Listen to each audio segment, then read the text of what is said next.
nandito ka na naman. Si Ma'am Mercy nasa loob ng kwarto niya. Wala na akong pakialam sa kanya.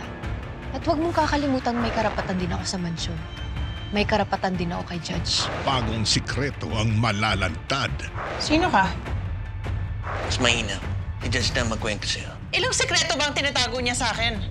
Abra, nag-usap na kami ni Nina. Gusto na namin magbagong buhay. Kasi ako para sa namin. Anong balita kaya, Toy? Boss, wala nang problema. Lahat ng tao, pinakalat ko na. Lahat sila nagsisikilos na para madaling matuntun si Atoy. Puting checkpoint lang po. Chief, nagmamadali kami. Baka pwede nyo nang palagpasin. Bakit defensive ka? May tinatago kayo dyan, no? Nalaman ni Joseph si Abra. Pero tinan mo, anong ginagawa na nakasama ni Atoy? Doesn't matter. Have them all killed. Bagong kapahamakan ang nagbabanta. Carlo J. Cabaras, lumuhod ka sa lubak.